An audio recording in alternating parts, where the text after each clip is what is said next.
principai šitą schemutę jau labai plačiai yra suteikus galimybę, turbūt esate visi matę, patys principai, čia, manau, supažindino, kas yra dujos, dabar truputėlį apie principus jų paieškos ir gavybos. Šis išteklius nėra naujas. Jų gavyba Jungtinėse valstijose buvo pradėta 1821 metais. Man atrodo, netoli New Yorko.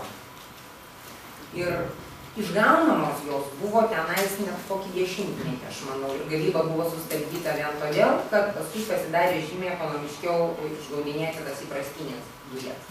Tai iš principo klausimas, kodėl mes tik tai dabar sušnekam apie jas, jeigu gavyba pradėta nuo 1800 metų beveik pradžios. Todėl, kad tam, kad dabar pasiekti tą pramoninį, tai, kad būtų verta jas išgaudinėti, yra reikalingos modernios, specialios to molio skalūnų sluoksnio, hidraulinio plėšimo bei horizontalių gręžinių gręžimo technologijų. Žodis specialios yra vėlgi jums išskirtos tam, kad parodant, kad tai yra specialios skalūnų dujoms skirtos technologijos, kadangi įprastinės naftos ir dujų gavybos ir horizontalūs gręžiniai ir hidraulinis plėšimas vykdomas dešimtmečiais. Tai yra įprasta metodika ir įprastinė technologija, jeigu ją pačią kaip po metodą paimsi. Tačiau skiriasi, sakykime, aspektai, kaip tai gręžiama ir kaip tai plėšiama. Tai kadangi jos poliena yra nelaidi, vadinasi, išgauti galima tik tai tuo atveju, jeigu yra natūrali plyšių sistema arba yra dirbtinai suplėšama.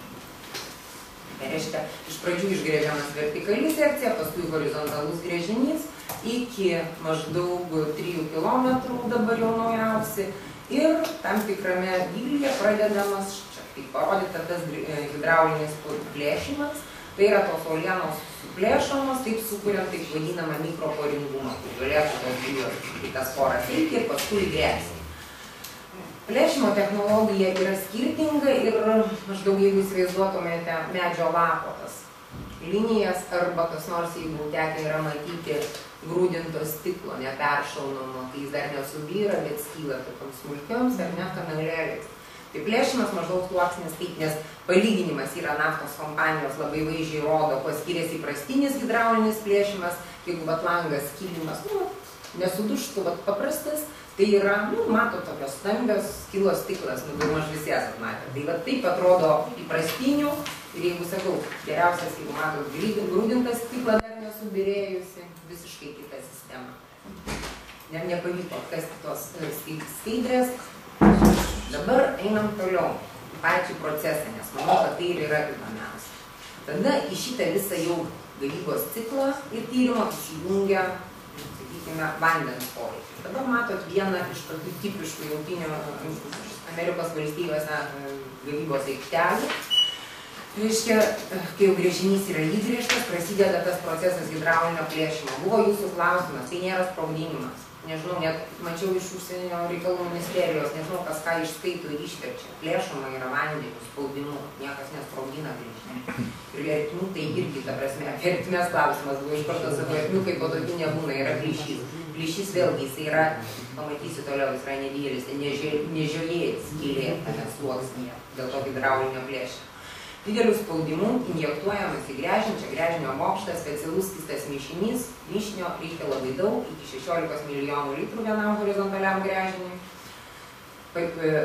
Vanduo tam fluidui, fracturing fluid, jau angliški terminai, gali būti naudojamas paviršinis, gruntinis, požeminis, perdirbtas, jeigu įmanoma panaudojamas anksčiau naudotas skystis.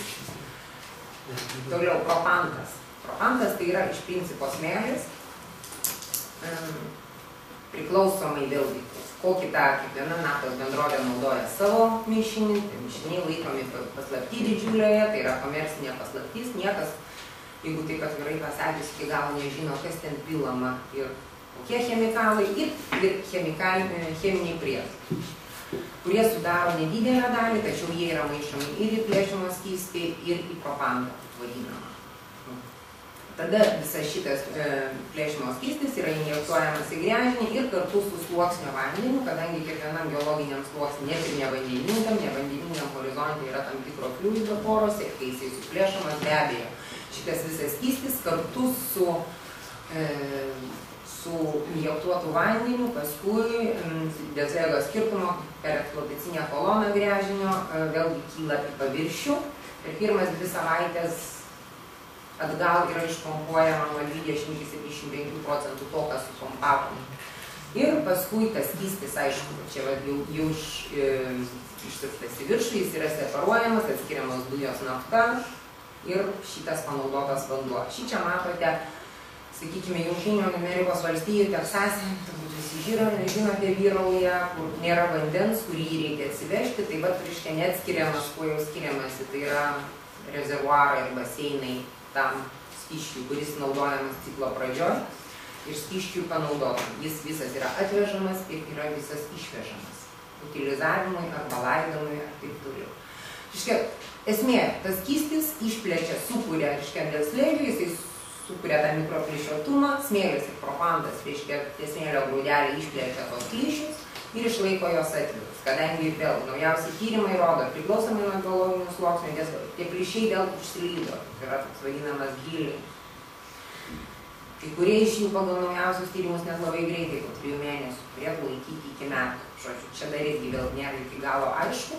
Nu ir aišku, chemikalai, cheminiai mišiniai, jie be abejo yra chemikalai ir turi būti žinoma ir kontroliuojama, kokie naudojami, kaip naudojami. Iki galo niekur nėra įvardyjama, kiek teko skaityti, čia jeigu pasižiūrėti proporcijas, kiek tame plėšimo skystyje vanduo, propantas ir cheminės medžiagos. Būtų pateikta Amerikos bendrovių, čia tiesiog kiekvieno iš jų ir paskirtis, bet iš principo tikslios cheminės formulės yra laikomos komerciniai paslapčiai. Vėlgi, jeigu jums daugiau įdomumo dėlei, atrodo vėlgi viena iš Jungtinių Amerikos valstijų gavybos aikštelių, matote šius milžiniškus treilerius, filmų ar teko būti Jungtinėse valstijose, matot, kaip atrodo planai sunkvežimiai, tai jūsų miestų. Taip pat vienas iš jų, kad įsivaizduoti maždaug, sakykime, šitie transporto srautai yra neatsiejama proceso dalis ir labai svarbi visais aspektais. Todėl, kad iš principo tuo atveju, jeigu didesnė dalis vandens yra atvežama ir išvežama, gręžiniui vienam išgręžti gali reikėti iki 1300 tokių, sakykime, vandenvežių, zovežių transporto, kuris turėtų nepertraukiamus srautus. Tai Jungtinėse Amerikos valstijose, mažose miesteliuose, kur tam nepritaikyti keliai, yra nedaromi grafikai ir stabdomas šitas judėjimas vien tam, kad žmonės galėtų vaikus į mokyklą išvežti, nes įmamas nepertraukiamas. Be abejo, jeigu yra vandens šaltiniai ir galima jį naudoti, jį stengiamasi tą panaudotą plėšimo skystį utilizuoti, jisai gali būti laidojamas, jisai gali būti supompuojamas į tą patį sluoksnį, ne į kitą, bet būtent į tą patį geologinį sluoksnį. Įprastiniai naftos praktikai taip ir yra daroma, šičia dėl cheminių medžiagų, tai yra toks klausimas vėlgi, kiekvieną reikia žiūrėti, kiek tai yra chemiškai užteršta ir be abejo labai sparčiai yra vystamos technologijos, kad jį galima būtų valyti, perdirbti ir iš naujo panaudoti. Automatiškai jis iki šiol nėra naudojamas.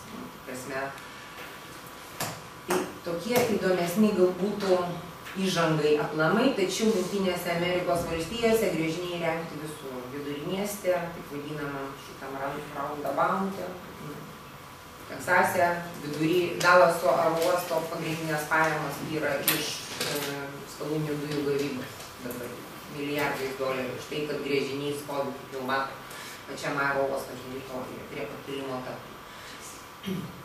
Reiškia, tai iš vienos pusės parodo, kad laikantis visų technologijų funkcionuoja ir aplinkinė infrastruktūra, ir aplinka, ir vykdomas šita pramoninė gavyba.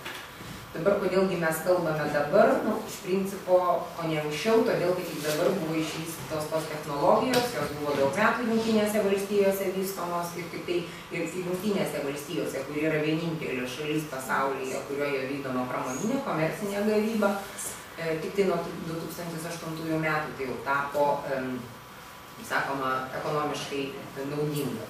Ir čia, aišku, ne patys naujausi duomenys, bet jeigu jau tą Barneto baseiną, Barneto skalūnus gal jau kas daugiau domėjotės, yra vienas seniausių ir labiausiai išvystytų, sakykime, telkinių arba plotų Amerikoje. Jeigu pažiūrėtume, kaip sparčiai augo gavyba, produkcija. Ir jeigu, čia aš tai skaičiais jūsų nevardysiu, bet jeigu 2009 metais Ponios skalūnų dujos sudarė tik 6% bendroje per metus išgaunamo gamtinių dujų kiekio, o aš aną savaitę, kai negalėjau, kai mes tarėmės, aš buvau tais klausimais pasitarime konferencijoje, tai naujausiais duomenimis, ką aš girdėjau, dabar sudaroma iki 30% gavybos. Tiek, kad ir dėl to, turbūt jau jūs čia kaip energetikai žinote geriau už mane, dėl to labai krito kaina Jungtinėse valstijose, šalis visada buvo dujas importuojanti, LNG terminalai tik tai importui, nėra infrastruktūros, pardavimas vyksta tik iš šalies viduje, tas pats ir Australijoje, todėl tiesiog drastiškai